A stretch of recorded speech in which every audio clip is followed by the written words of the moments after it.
Hey, welcome to Local Sports Wrap Up.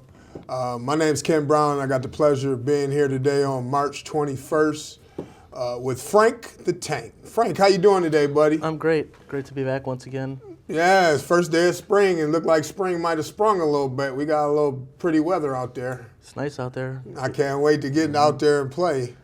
How'd the week go for you? Not too bad. It's slowing down now. We're down to just basketball. Okay. Boys basketball team. So I had a little bit of free time. Got to go see my girlfriend over the weekend All out in the Lansing area. So Okay. shout out to my girlfriend Laura. All right, Laura. He's thinking about you. That's a good deal.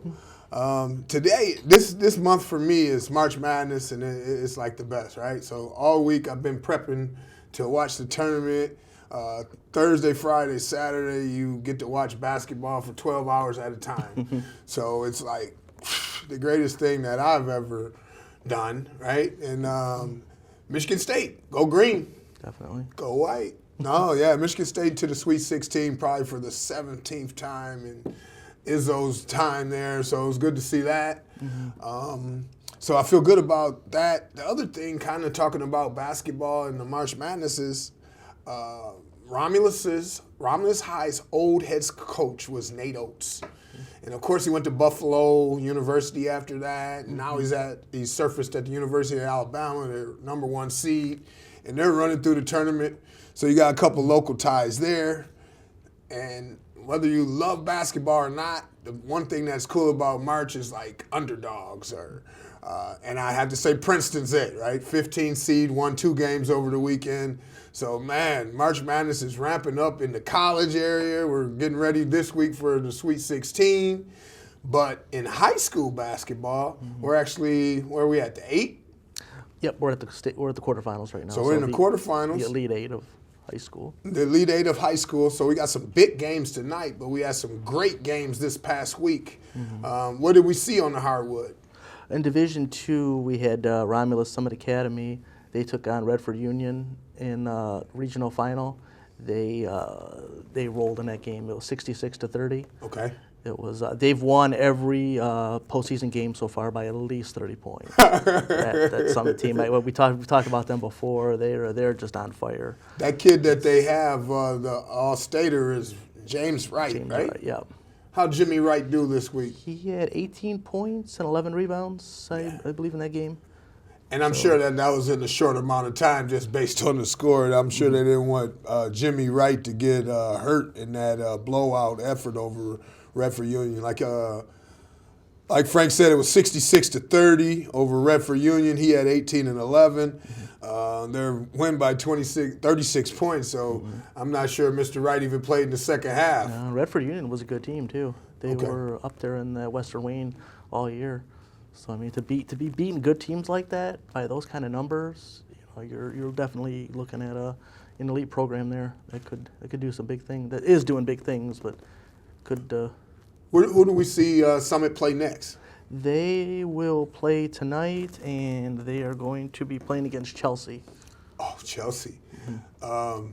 I guess fun fact, Chelsea, as you may know, the Bulldogs forever were run by a friend of mine, a teammate of mine. His name's Brad Bush. He was the AD there for a number of years. He was our quarterback in high school, and I know he was their football coach in AD.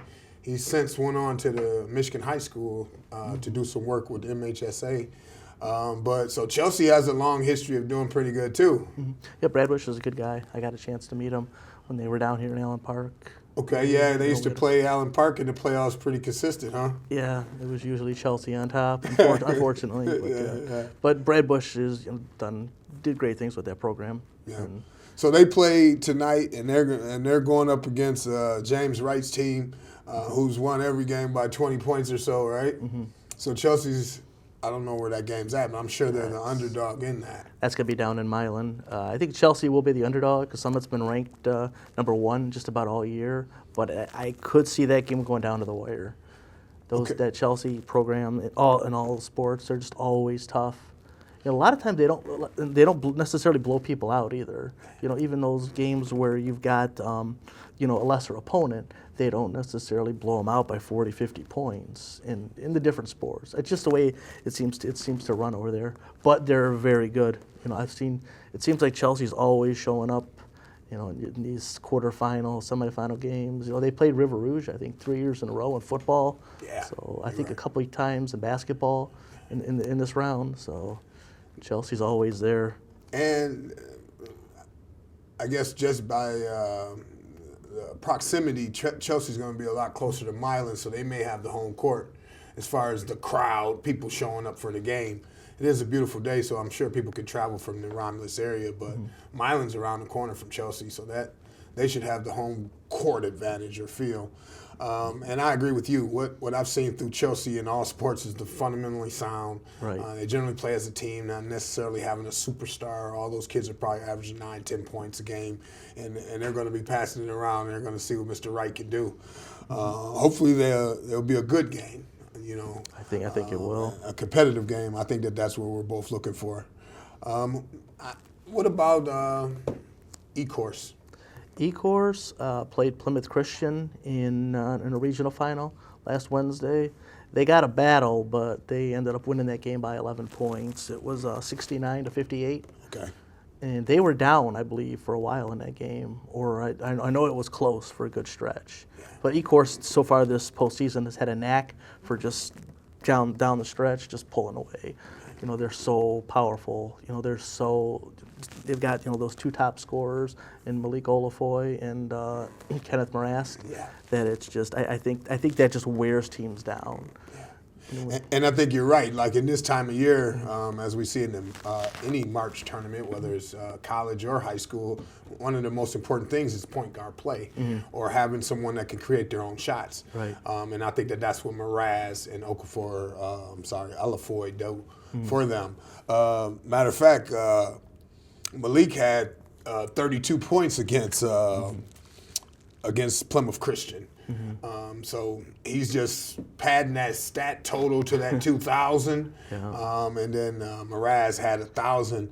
I give kudos to you knowing that 2 or 3 weeks ago. I just read that in the paper yesterday, so somebody's just figuring out that they got these two top scorers. And I'm like, Frank the Tank told us that a couple weeks ago. So, no, that's good reporting on your end. E-Course plays who next? Do you know? They will play tonight against Lanesburg, which is undefeated. They're 25-0. Yeah. And as we were reading about Lanesburg, they're 25-0, and they've been blowing everybody out. Their only game that they've had that was close was a 7-point game, which they won last game. They won by 7, but every other game has been a blowout in their 25-0 start. So E-Course is definitely going to have their hands full tonight. And they're going to need every one of those points that Malik could muster, as well as Mraz.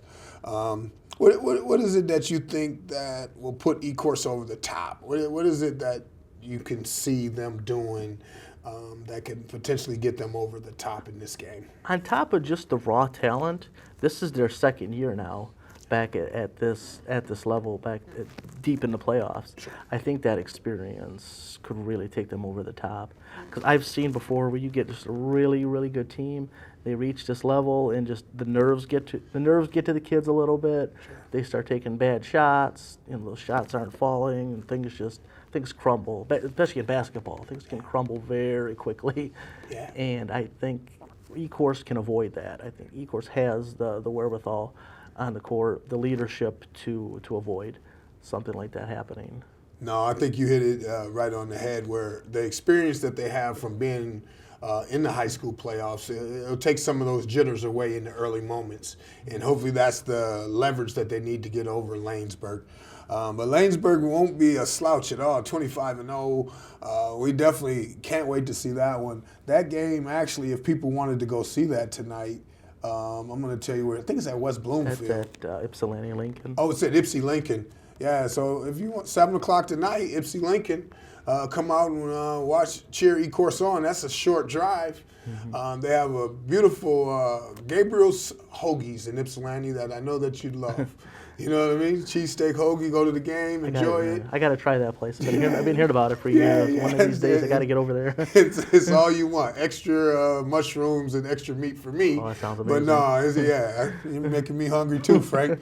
Who else we got out here? We got the pride of Taylor Street. Taylor, Michigan. What is it? Taylor Trillium Academy. Okay. So Trillium probably had the closest game of all the downriver teams to advance. They played Detroit Public Safety, and that game was not a nail-biter, but it was definitely close, 65-60. What do you know about what happened with Taylor Trillium? That's one of those teams where they have a big superstar in Demarion Fishburne, and that game he had 29 points and 14 rebounds. Yeah, he's been just off the charts this year.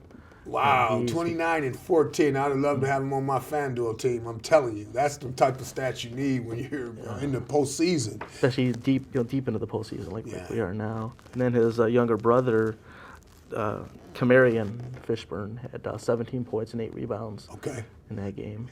So the Fishburne kids combined for like 46 points and 25 rebounds as they beat up on Detroit Public Safety. Detroit Public Safety is a little-known fact that it used to be the kid that played at Kansas. It used to be Consortium. Okay. So that used to be Consortium High School. It's on Rosa Parks in Detroit. Okay. Really small school, beautiful little baby Cameron Indoor if they played games there. But I'm sure they're going to move them out into some bigger space to play that one. But Taylor Trillium and the Fishburnes take on who? They are going to play Cardinal Mooney. Cardinal Mooney. Marine City Cardinal Mooney. Okay, now Marine City Cardinal Mooney to me is Princeton.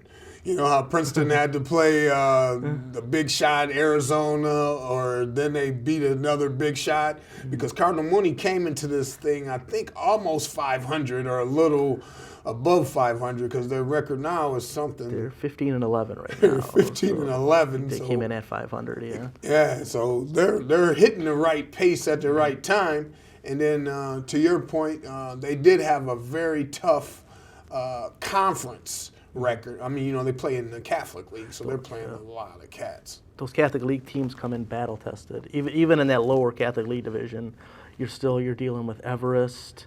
You're dealing with the Royal Oak Shrine. Sure. So you're still dealing with tough teams, even So you're gonna take your lumps. Yeah.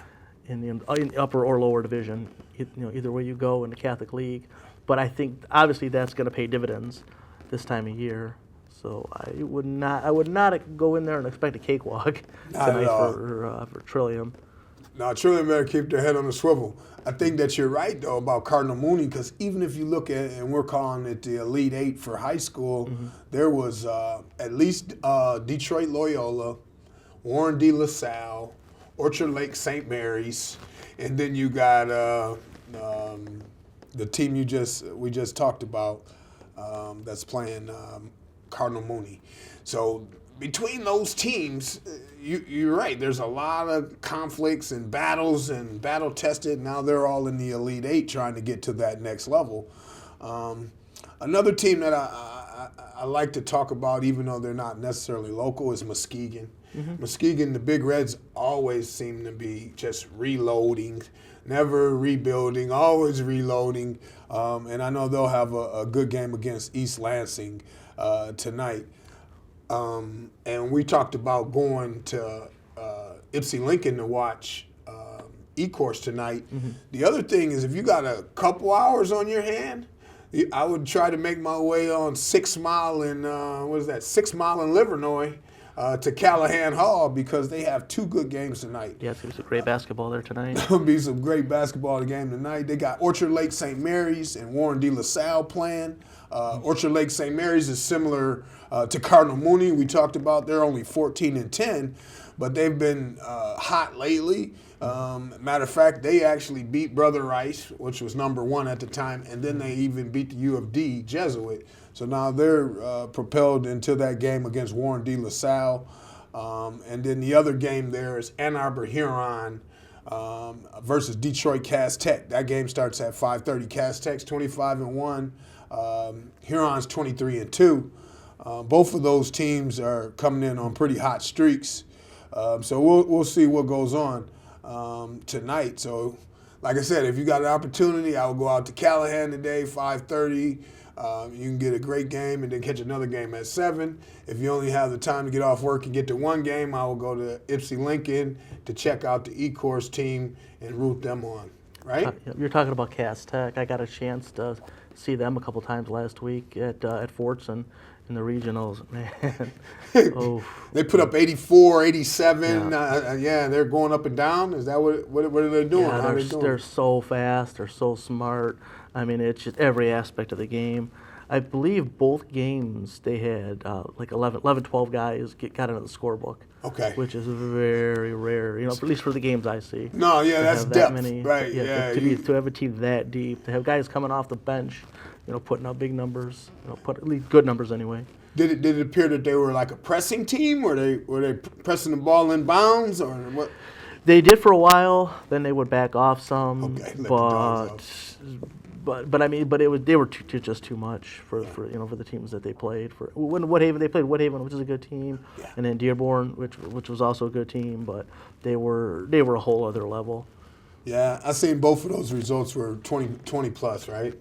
Yeah. And Cass got in the 80s in both of those games. Mm-hmm. I think that when you are playing basketball and you can have depth, it just adds to it, right? That's how I can we can release the dogs, I guess, for lack of a better word, and just like sick them on you full court, back and forth, and we never get tired because we're switching in and out. Right. And then if you only got 1 or 2 point guards, you're in trouble. If one point guard gets whether it's foul trouble or just fatigue, you could be in a lot of trouble. But no, man, Elite 8, looking forward to it. Can't wait to talk about it next week. Those games, though, okay, they win tonight. All those teams play tonight. And if they win, or when is the next game? Well, talking about E-Course first, E-Course would play Thursday night. Okay, they would play Thursday night. That's out at East Lansing at the Breslin Center. And they would have to play either Loyola or Flint Beecher in the semifinals. And I was telling you, I'm I don't want to say a closet Loyola fan, but a lot of times I get an opportunity to go out there and help with their foundation with the golf program. So I love Loyola kids, man, and they're hard workers and they're tough. Yes, they are. So it'll be interesting to see. Okay, so if they play Thursday, and then the other game would be that'll be Saturday at all 4 championships games will be Saturday at the Breslin. So they're going to play the Final Four game on Thursday and Friday, and then the championship game will be Saturday. Right. Romulus Summit, their first game will be Thursday or Friday after they win. That game will be Friday at 7:30 p.m. and they'll play either Hudsonville Unity Christian or Grand Rapids South. Oof. So yeah, they're going to have their hands full. It's going to be a monster. What about the Taylor Trillium? Taylor Trillium would play actually a team from the UP. Either Painesdale Jeffers or Munising, and that game would be Thursday at 5:30. See, and to me, I think that's what makes March so beautiful, man, because it's like a contrast in styles. You bring a team from the UP, and they're setting it up, and they're slowing it down, and then you got this team from Taylor that's kind of like running up and down. They got this kid that can put up 30 or whatever, 29, and he's got a brother that can put up 17. That's what you look for. So I look forward to seeing those contrasting styles in some of those games. Do you think you'll make it to the Breslin for the Final Four, or it just depends on who wins? I will probably be there for at least one of the days of the semifinals, and then if they do make the championship, if one of our teams makes the championship, I'll be there. Okay. No, I hopefully that all of them make it, and I wish you luck going there because that's going to be a lot of fun, man. It's nothing like covering when somebody's about to win a championship. Those kids are feeling great, and that's kind of all the work that they put in all year, and it's culmination of when it blows up for you. So that's good. What about the pigskin? What are we thinking? Football? You got some news about football? Yeah, actually some news just came across our desk here about an hour ago. Wyandotte Roosevelt is going to be playing Allen Park again this year in the Prep Kickoff Classic at Wayne State. All right. So that'll be week 1. It's like the Zenith, Zenith Prep Prep. Classic. So Wyandotte gets another chance to go down there and battle against Allen Park. The good news is that they get a chance to go to Detroit and play at Wayne State, and it's going to be a beautiful setting where there's going to be a lot of high-powered teams. The bad news is they get to go down there and play Allen Park because Allen Park is normally pretty good. Yeah, Allen Park roughed them up last year. So. Yeah. But, I mean, you only get asked for the opportunity. And I think Wyandotte's getting a new football coach, too, so that'll be his first game. And what a way to start, right? With all eyes on you. And I'm sure they'll be streaming it from every local station around, hopefully including ours. We'll get an opportunity to see the Bears play down at Wayne State. Have you ever been down to Wayne State for one of those games? I have. I've been. Typically, we end up with at least one team playing each year over the last 7-8 years or so. Allen Park's been in it a lot. Back when Taylor Kennedy was around, they were in it. Woodhaven's been in it. Southgate Anderson. The Dearborn teams have been in it a lot. Fortson's been in it. Dearborn. I like the setting. Like I think that it's a good opportunity for those kids to go onto a college campus and get some exposure. But then I like how they have like little booths set up for little kids can get inspired to want to play, where they would have a big blow-up man where you could throw the ball through, and you can do different events throughout the, I guess the game or the week's activities. I think Zenith does a great job of putting that together. So look forward to it. We may not know exactly the date, but generally that's like the last week in August or something like that. It's August 24th. Oh, August 24th. They're playing the 4 p.m. game, and then I don't remember who was playing. And there'll be a game after that at 7. I don't remember who is in that game. Yeah. Man, that's a beautiful setting. It's a beautiful setting to go down there and check it out, and you still got time for great weather if you go out there August 29th. Because the difference between Wayne State and the Detroit Lions is Wayne State's playing outside in the elements. So depending on the time of year, it could be great. But in August, that's going to be a phenomenal time. So we look forward to seeing that. The other thing that we kind of talked about before we came on is we had some great swimming information for some of the locals. And Frank, I think you may have just the knowledge of it. So swimming, if we're talking about diving or relays, is there a certain amount? You know how we talked about like there's 16 to be top state. I mean, to be an all state, you got to be in the top 12 or something like that. Is that similar? Yes. Yeah, the way it works with the swimming state meets is you'll have your prelims on a Friday. It's typically held at a college. Or also at Holland Aquatic Center. Sure. They host one of them as well. But you'll have your prelims on Friday, and then your top 16 kids in each of the events move on, and they'll compete on Saturday. But now your top 8 from that, from those prelims, they will compete for the championship. But your bottom 8 will compete in what's called a consolation final, and then all 16 of those kids actually still score points, have the chance to score points for their team. So if you're going after a team state championship, it's good to have as many kids as you can in there.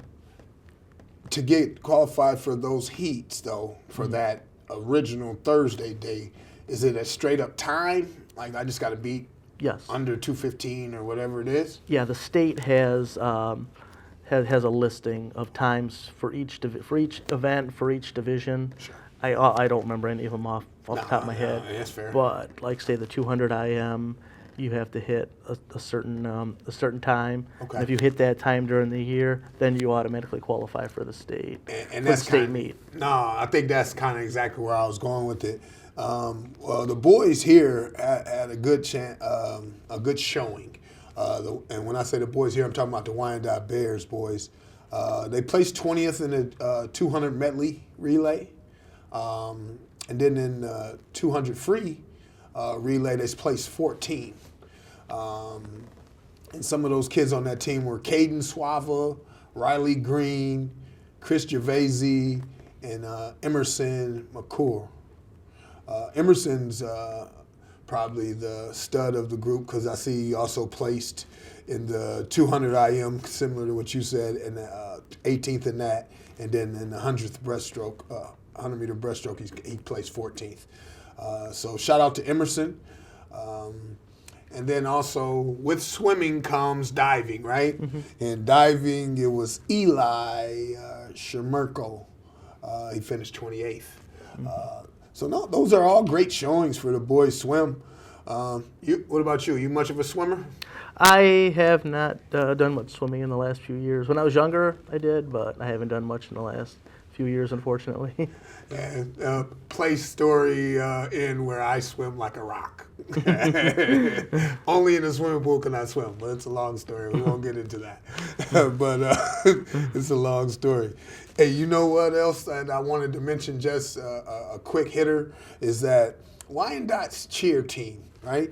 They actually missed, they got their first ever district title this year, and they only missed the state finals by less than 4 points. So I just wanted to put that out there just in case any of those cheer fans are listening. Lady Bears, we want you to come back harder than ever, and we know you got to deal with Allen Park and Carlson and all those other cheer teams, but we really appreciate that. What else we got there, Frank the Tank? We got bowling. Jet Set's not here, but we will mention the bowling. The girls, they came out with, what was it, all conference, or is it all, what was it, all state?